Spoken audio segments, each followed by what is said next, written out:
사도신경으로 신앙 고백 드리겠습니다.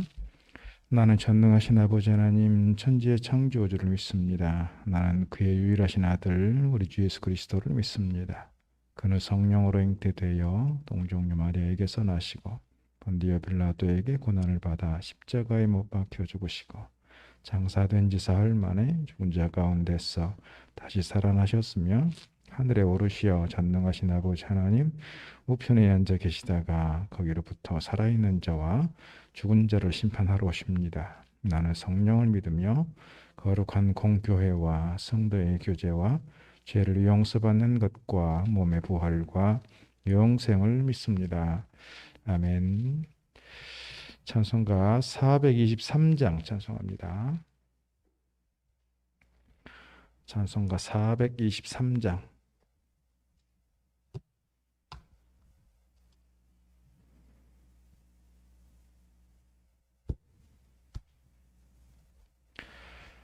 (423장입니다) 먹보다도 더 검은 죄로 물든 이 마음 흰 눈보다 더 이게 깨끗하게 씻겼네. 주의 보혈 흐르는데 믿고 뛰어나가 주의 은혜 내가 입어 깨끗하게 되었네. 모든 의심 걱정과 두려움이 사라져 슬픈 단식 변하여 기쁜 찬송 되었네.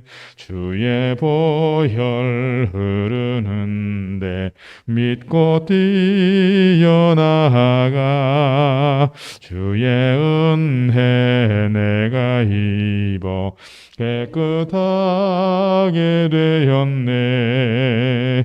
세상 부귀 영화와 즐겨하던 모든 것 주를 믿는 내게는 분토만도 못하다. 주의 보혈 흐르는데 믿고 뛰어나가 주의 은혜 내가 입어 깨끗하게 되었네.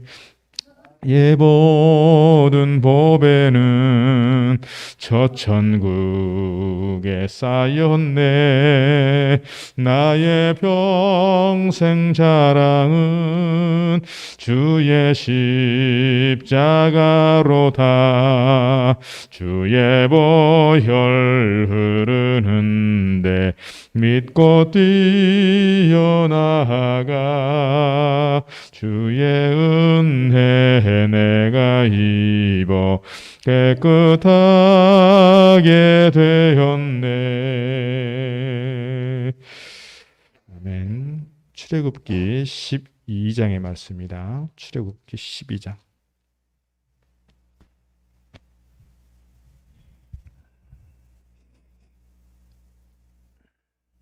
출애굽기 12장 1절로 14절 말씀. 우리 한 절씩 교독합니다. 여호와께서 애굽 땅에서 모세와 아론에게 일러 말씀하시되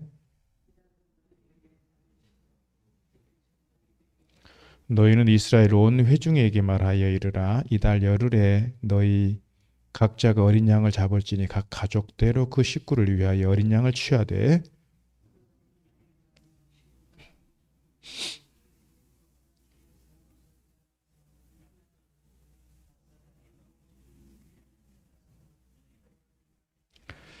너희 어린 양은 흠 없고 1년 된 수컷으로 하되 양이나 염소 중에서 취하고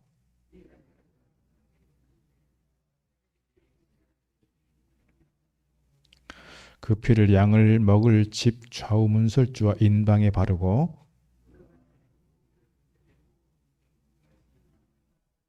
날 것으로나 물에 삶아서 먹지 말고 머리와 다리와 내장을 다 불에 구워 먹고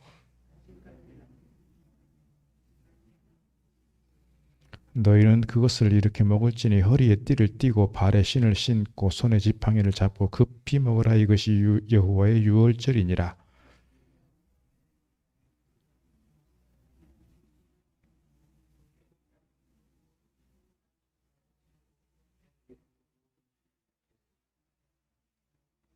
내가 애굽 땅을 칠 때에 그 피가 너희가 사는 집에 있어서 너희를 위하여 표적이 될지라. 내가 피를 볼 때에 너희를 넘어가리니 재앙이 너희에게 내려 멸하지 아니하리라.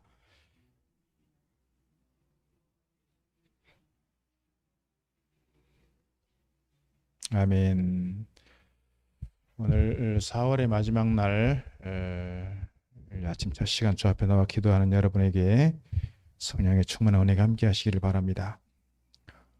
출애굽기의 핵심적인 가장 중요한 장, 물론 다 중요하겠습니다만 출애굽기 핵심적인 장이라고 하면 12장일 것입니다. 왜냐하면 출애굽기는 출애굽의 내용을 담고 있기 때문에 앞에 부분은 이제 하나님께서 모세 어린 시절 모세를 부르심, 그리고 이제 10가지 재앙의 쭉 과정들이 나오게 되고 오늘 마지막 10번째 재앙인데 10번째 재앙의 과정을 통해서 결국은 출애굽하게 되는 것이고, 그래서 출애굽기 12장이 길고 장자의 죽음, 이 10번째 재앙과 관련된 절기가 두 가지가 있는데 그 두 가지가 뭐냐면 유월절하고 무교절이에요. 오늘 유월절과 무교절의 배경을 잘 설명해 주고 있고, 오늘 1절로 14절 말씀에서 유월절에 대한 설명이 있고, 또 12장 뒷부분에 가면 또 유월절에 대한 설명이 또 있어요. 그러니까 유월절이라고 하는 것은 출애굽에 있어서 가장 중요한 핵심적 절기다, 이렇게 말씀드릴 수 있고, 이스라엘의 새로운 출발점, 이스라엘 역사가 새롭게 시작되는 지점에 와 있다, 이렇게 말씀드릴 수가 있습니다. 우리로 말하면 36년간의 일제강점기가 끝나고 광복절을 맞는 그런 어떤 절기라고 이해를 하시면 좋을 것 같고, 우리 대한민국의 역사가 물론 상해 임시정부부터냐 48년 이 재헌 국회 때부터냐 이런 말들이 있지만, 어쨌거나 대한민국이 실질적으로 일제강점기를 벗어나서 8.15 광복절을 통해서 새로운 역사가 출발하는 것처럼 오늘 이스라엘의 새로운 역사는 유월절을 통해서 또는 10번째 재앙과 출애굽을 통해서 시작된다, 이렇게 말씀드릴 수가 있을 것입니다. 10번째 재앙이 왕으로부터 모든 백성들에게 또는 심지어 짐승들까지도 첫째는 사람이나 짐승은 다 죽는다라고 하는 그런 재앙의 내용을 우리가 볼 수 있고, 그 내용을, 그러니까 이 장자의 죽음의 재앙을 면하기 위한 방편 중에 하나가 뭐였느냐? 유월절입니다. 그러니까 양을 잡아서 양의 피를 이 문설주와 인방에 바르는 거죠. 문설주와 인방에 바르는 건데, 그런 생각이 듭니다. 모세와 아론을 통해서 하나님께서 지시하신 것을 백성들에게 막 전달했지 않았겠어요? 근데 백성들 중에서 혹 그건 피를 바른다고 무슨 소용이 있겠어? 피를 바른다고 무슨 의미가 있어? 하고 속된 말로 개겼다면, 순종하지 않고 그냥 버텼다면 그 집은 어떻게 됐을까? 그런 생각을 하게 되는 거죠. 그렇다면 그 집은 애굽 사람과 다를 바 없이 그 집의 10번째 재앙이 똑같이 임하게 됐을 거다 생각을 갖습니다. 그러니까 오늘 특별히 하나님께서 하나님의 거룩한 백성들을 택하시고 하나님의 거룩한 백성들에게 특별한 은혜를 주시기 위해서 하나님께서 말씀하시는 게 있는데, 기적의 역사는 하나님께서 우리 가운데 역사하실 때 하나님께서 특별히 부어주신 은혜의 역사는 말씀에 대한 순종을 통해서 이루어지는 경우가 많다 하는 점에서 오늘 우리가 하나님 말씀하실 때 그 말씀에 대하여 순종하고 말씀에 대하여 잘 지켜내는 그런 믿음의 자세가 우리에게 필요하다 싶습니다. 오늘 하나님께서 6월절을 제정하시는 과정 우리가 오늘 본문을 통해 보았는데요. 오늘 이것이 어떤 의미가 있는가를 좀 새로운 마음으로 살펴보려고 합니다. 첫 번째로 하나님께서 6월절을 제정하시면서 모세에게 하신 말씀이 뭐냐면 2절 말씀, 이 달을 너희에게 달의 시작 곧 해의 첫 달이 되게 하고 그랬어요. 그러니까 지금까지는 이스라엘 백성들이 어떤 달력을 썼을까요? 어떤 달력을 썼냐면 애굽의 달력을 썼어요. 애굽에서 쓰는 달력. 지금 우리가 쓰고 있는 것은 무슨 달력을 쓰고 있죠? 양력을 쓰고 있습니다. 양력. 이걸 보통 태양력이라고 말하죠. 그런데 조선시대 때는 조선시대 달력을 썼겠죠. 또 저희가 어렸을 때는 저희가 어렸을 때 불교 문화권에서 자랐기 때문에 불교에서 나온 절에서 나온 달력들을 썼단 말입니다. 거기는 우리는 서기를 썼지만 지금 우리는 서기를 쓰고 있잖아요. 근데 불교에서 나온 달력은 뭐라고 돼요? 불기 몇 년 이렇게 돼 있다고요. 달력이 다르죠. 물론 뭐 불교에서 나온 달력이나 우리가 보통 뭐 농협이나 뭐 마을 금고나 이런 데서 나온 달력이나 이 1월 1일부터 12월 31일까지 요일이나 이런 건 같지만 지키는 절기들이 다 다르다고요. 불교에서 지키는 절기들이 다 따로 있으니까요. 오늘 이스라엘 백성들을 새로운 출발점에서 그들을 뭐를 바꾸라고 말하냐면 달력을 바꾸라는 거예요. 지금까지는 애굽의 역사 속에서 애굽의 문화, 애굽의 어떤 절기들이 담겨져 있는 그 달력을 썼다면 이제는 뭐를 쓰냐면 유대력을 쓰는 거예요. 유대력. 그래서 이 달을 2절 보는 이 달을 너희에게 달의 시작 곧 해의 첫 달이 되게 하고 그랬어요. 그러니까 이때를 뭐라고 하냐면 아빕월이라고 합니다. 첫 번째 달.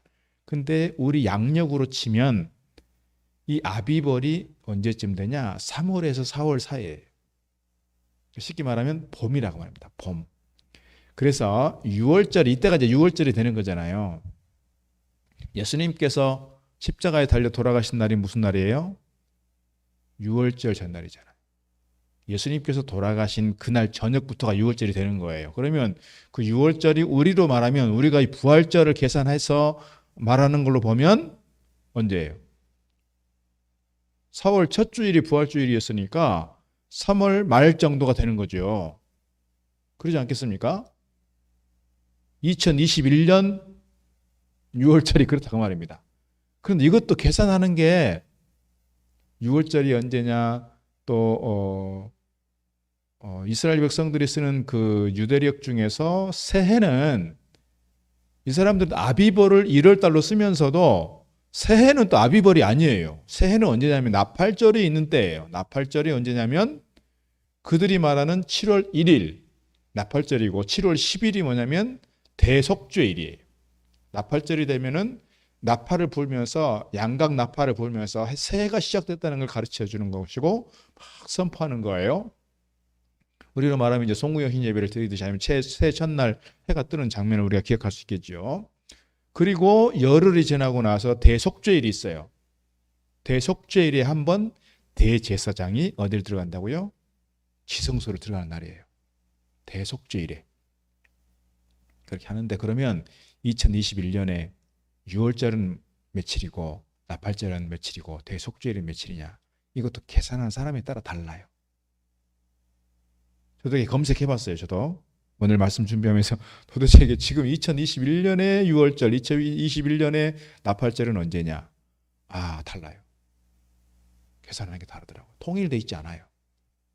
우리가 부활절도 우리가 천주교가 있고 동방정교회, 러시아 정교회, 우리 개신교 이렇게 있지만 조금씩 달라요.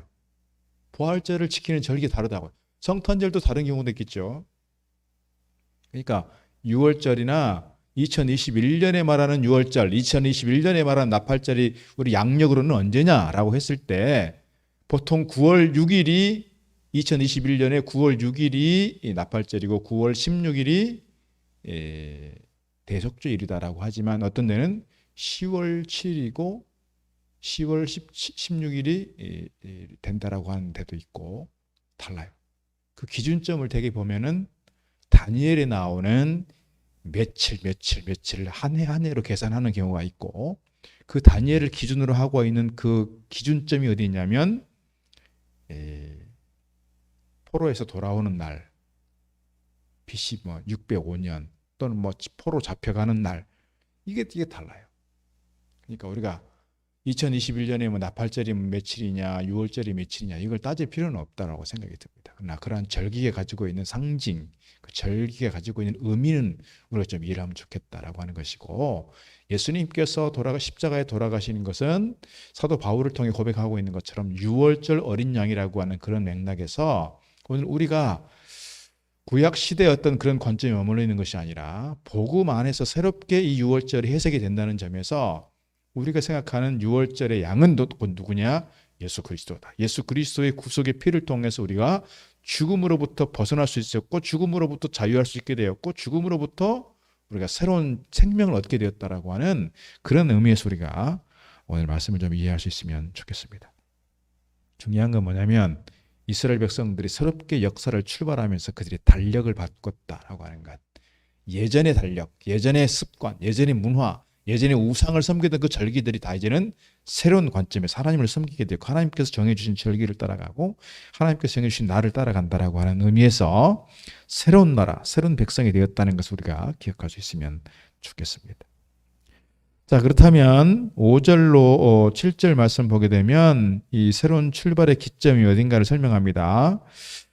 자, 3절을 먼저 보면 너희는 이스라엘 온 회중에게 말하여 이르라. 이달 열흘에, 그렇습니다. 그러니까 열흘째 되는 날 너희 각자가 어린 양을 잡는다 그랬고요. 5절로 넘어가 보면 너희 어린 양은 흠 없고 1년 된 수컷으로 하되 양이나 염소 중에서 취하고 이달 열 나흔 날까지 간직하였다가 해질 때에 양을 잡고 그 피를 문설주와 임방에 바르라 그랬어요.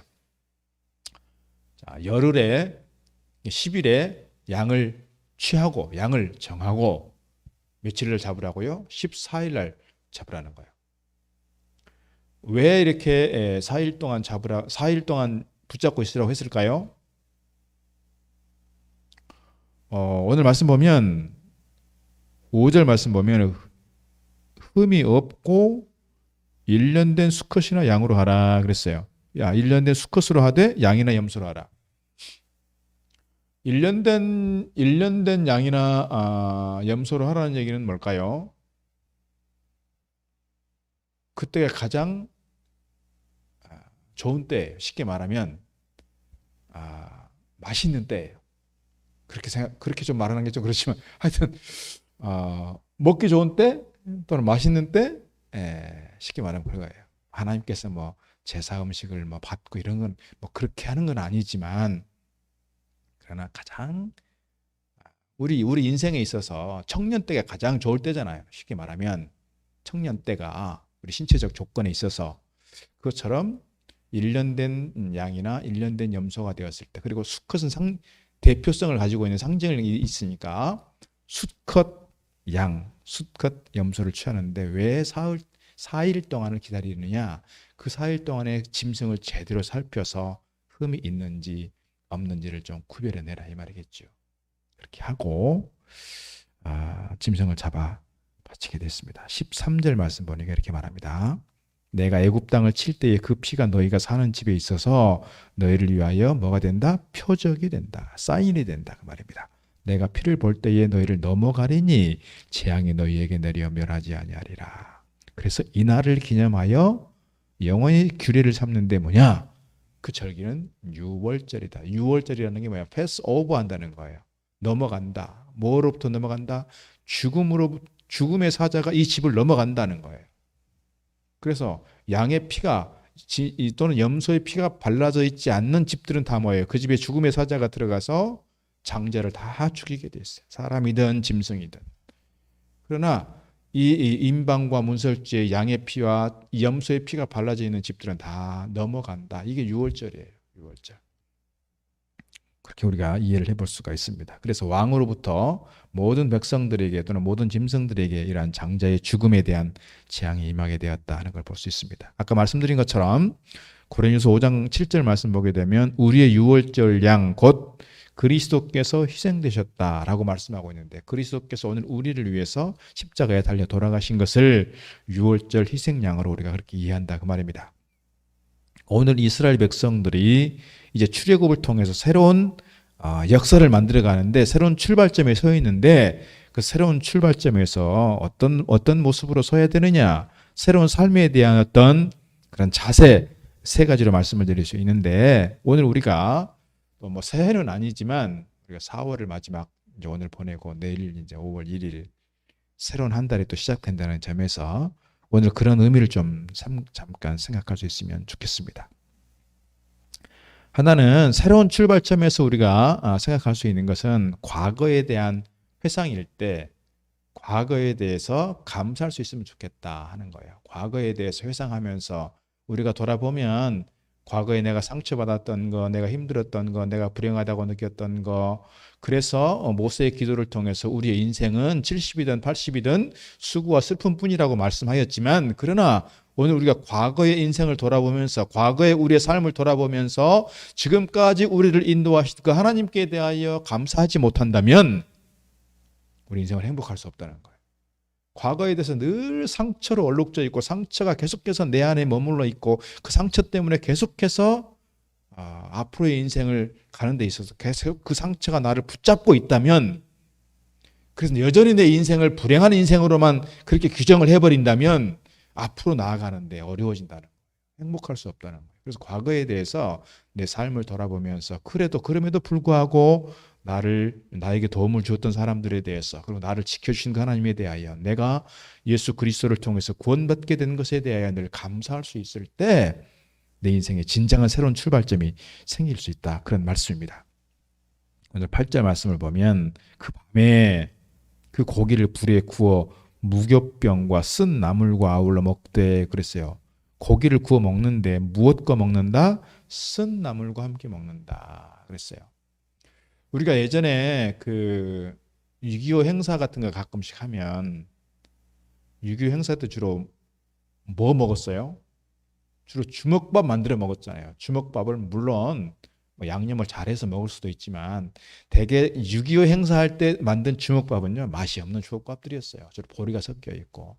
그건 뭘까요? 우리가 6.25 시절, 우리가 보릿고개 넘어갔던 그 시절 이렇게 먹고 살았다는 것을 다시금 회상해보고 그때를 기억하면서 지금 내가 이렇게 부유하게 살고 있는 것에 대해서 감사하는 것이죠. 과거에 그런 아픈 역사, 과거에 그런 쓴 나물의 경험들이 있었기 때문에 내가 지금에 있다라고 하는 걸 생각한다면 그 과거를 생각하면서 우리가 오히려 감사할 수 있는 것이다, 이렇게 말씀드릴 수가 있습니다. 신명기 15장의 말씀은 이렇게 말하고 있습니다. 너는 애굽 땅에서 종 되었던 것과 네 하나님 여호와께서 너를 속량하셨음을 기억하라 그랬어요. 6월절이 되면 하나님께서 우리를 하게 하셨다는 것, 애굽의 어떤 압제로부터 우리를 자유케 하였고 해방시켜 준 것에 대하여 감사한다라고 하는 것이 뭐냐? 6월절이다, 이렇게 말씀드릴 수 있습니다. 우리가 하루하루 살아가면서 지난 시간들을 돌아보고 늘 6월절의 그 감격이, 영적인 6월절의 감격이 우리 가운데 늘 있기를 바라겠습니다. 또 8절 말씀 다시 한번 보면 그들이 또 뭘 먹냐면 무교병을 먹는다 그랬어요. 무교병은 뭐냐면 누룩이 없는 거예요. 누룩이 없으니까 이 밀가루 반죽이 부풀지를 않아서 제대로 빵이 제대로 성숙하지 않고 숙성되지 않고 제대로 된 맛을 구할 수 없는, 그러나 그렇게 먹게 된 이유가 뭐예요? 급하게 먹어야 되니까, 언제 출발 신호가 떨어질지 모르니까 그거 숙성될 거 기다릴 데가 없다, 기다릴 여유가 없다는 거예요. 그런 점에서 무교병을 먹는데 무교병이 가지고 있는 중요한 의미는 뭐냐? 누룩이 가지고 있는 상징성, 예수님께서는 누룩을 조심하라 이렇게 말씀하고 있는데 그 누룩은 곧 뭐를 상징하느냐?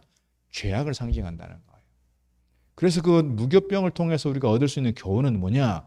과거의 어떤 죄악을, 과거의 옛 습관들을, 과거의 어떤 잘못된 문화를, 과거의 우리 잘못된 그 삶의 그 내용들에 대해서 이제는 좀 정리할 필요가 있다, 그거예요. 지금 이스라엘 백성들이 과거에 어떻게 살았어요? 430년 동안 그들은 종살이 했어요. 종살이 하면서 그들은 끊임없이 노예의식을 가지고 살았다고요. 애굽의 문화를 그대로 가지고 있었고요. 함께 섬겼던 부분들이 있었어요. 그러나 이제는 과거의 애굽의 문화, 애굽의 가치, 애굽에서의 생활의 습관, 이것들을 청산해 내지 않으면 새로운 출발하는 데 이것이 계속 걸림돌이 된다는 거예요. 그래서 이 과거에 매여 있었던 이 사람들 때문에 뭐예요? 광야 40년 동안 계속해서 모세는 힘들었어요. 아론도 힘들었고요. 계속해서 어려웠어요. 그래서 결국은 뭐예요? 이 출애굽 1세대는 대부분 광야에서 그들의 말처럼 우리가 여기서 죽는구나. 죽었어요. 자꾸 과거를 회상하고 과거의 향수를 가지고 있고 지금 당장 어떻게 보면 그들을 연단시키고 그들을 광야에서 쓴 뿌리들을 이 광야에서 애굽의 노예 의식들을 잘못된 과거에 대해서 잘 정리하고 잘 청산하는 과정으로 삼았을 텐데 하나님께서는 그것을 잘 견디지 못했던 많은 사람들은 계속해서 애굽의 삶을 그리워했고 애굽으로 돌아가자고 하고 반역을 일으키고 그런 과정들이 있었다는 것이죠. 그것이 어떻게 보면 안타까운 광야의 역사 이렇게 이해해 볼 수 있습니다. 중요한 것은 우리가 늘 새로운 삶을 내다보면서 물론 새해만이 아니라 우리가 새로운 한 달을 맞고 새로운 하루를 출발하면서 과거에 내가 잘못 살아왔던 것들에 대해서 잘 정리하고 새로운 출발점에 늘 서가는 것이 필요하다 이렇게 말씀드릴 수가 있습니다. 또 하나 말씀을 드리면 우리가 과거에 대해서만이 아니라 이제는 뭐예요? 미래에 대한 계획, 미래에 대한 새로운 비전, 미래에 대한 꿈에 대해서 얘기해 볼 필요가 있다는 거예요. 오늘 하나님께서 출애굽의 역사를 통해서 이스라엘이 새롭게 시작하고 출발하게 되는데 과거에 대해서만이 아니라 이제는 가나안 땅에 들어갔을 때 우리가 어떻게 살아갈 것인가에 대한 그런 꿈도 주지 않았겠어요? 그렇다고 보면 우리가 과거에 대해서만 생각하는 것이 아니라 오늘에 대해서 머물러 있는 것이 아니라 미래에 대해서 꿈꿀 수 있고 미래에 대해서 비전을 함께 나눌 수 있는 그런 우리의 모습이면 좋겠다 하는 거예요. 오늘 11절 말씀 보니까 이렇게 말씀합니다. 너희는 그것을 이렇게 먹을지니 허리에 띠를 띠고 발에 신을 신고 손에 지팡이를 잡고 급히 먹으라. 이것이 유월절이다 그랬어요. 왜 이렇게 해야 된다고 그랬어요? 아까 말씀드린 것처럼 급히 먹게 되는 중요한 이유는 뭐예요? 언제 출발 신호가 떠질지 모르니까 언제 우리가 다 보따리 싸고 이 기존에 살았던 거 다 내려놓고 가야 될지 모르니까 그렇게 된다는 것이죠. 명령만 떨어지면 애굽에서 신속히 빠져나가야 되는 그런 의미에서 허리에 띠를 띠고 발에 신발을 신고 손에 지팡이를 잡고 급히 먹게 된다 하는 거예요. 어떻게 보면 이것이 순례자의 모습인지 모르겠습니다. 우리가 순례자로서 이 땅 가운데 살아가면서 나그네로 살아가면서 이 세상에 대해서 미련을 두고 살아가는 것이 아니라 언제라도 우리는 이 세상을 떠날 수 있다라고 하는 언제든 우리는 떠나야 한다고 하는 세상에 계속해서 매여 있고 세상에 붙잡혀 있는 것이 아니라 언제든 우리는 저 천국 가나안 복지라고 말하는 저 천국을 향해서 갈 수 있는 그런 어떤 마음의 자세가 오늘 우리에게 필요하다라고 하는 것이고 그런 점에서 과거의 습관이 아니라 새로운 우리의 어떤 영적 습관을 좀 만들어가는 것 필요하다. 기도하는 습관도 그렇고 말씀을 대하는 습관도 그렇고 예배하는 습관도 그렇고 우리가 새로운 하나님 나라 가운데 살아갈 때 우리가 거룩한 영적 습관들을 새로 만들어가는 것 이것이 오늘 우리가 가져야 될 중요한 자세다. 이렇게 말씀드릴 수가 있겠습니다. 그래서 에베소 4장의 말씀 보게 되면 너희는 유혹의 욕심을 따라 썩어져가는 구습을 따르는 옛사람을 벗어버리고 오직 너희의 심령이 새롭게 되어 하나님을 따라 의와 진리와 거룩함으로 지으심을 받은 새 사람을 입으라 그랬습니다. 우리가 하루하루 또 시작하면서 또 오늘 통해서 4월을 정리하고 내일은 또 새롭게 5월을 시작하면서 우리의 날마다의 순간순간마다 새로운 출발점에 서 있다는 것을 기억하고 과거에 머물러 있는 것이 아니라 미래를 꿈꾸며 천국을 향해 달려갈 수 있는 저희로 다 될 수 있기를 주의 이름으로 축복합니다. 기도하겠습니다. 하나님 아버지 감사합니다.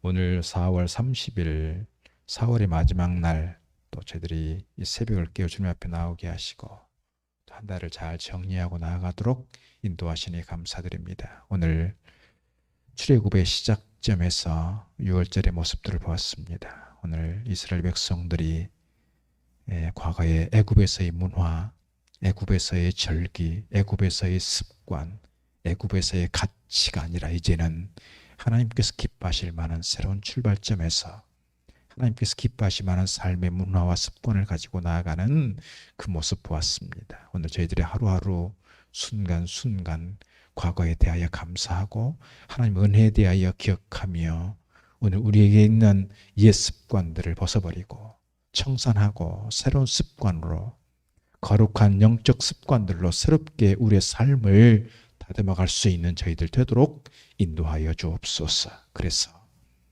세상에 염려와 걱정 가운데 있는 것이 아니라 세상의 문화와 세상의 어떤 그 무엇에 매여 있는 것이 아니라 오직 천국을 향하여 달려갈 수 있는 믿음의 사람들 되게 하시고 저들의 하루하루의 삶이 하나님을 기쁘시게 할 만한 하나님께 영광이 되는 거룩한 삶의 습관으로 나아가도록 축복하여 주시옵소서. 오늘 하루의 모든 삶을 주님께서 인도하시기를 소망하옵고 예수 그리스도 이름으로 기도드리옵나이다. 아멘. 하늘에 계신 우리 아버지 이름을 거룩하게 하시며 아버지 나라가 오게 하시며 아버지 뜻이 하늘에서와 같이 땅에서도 이루어지게 하소서.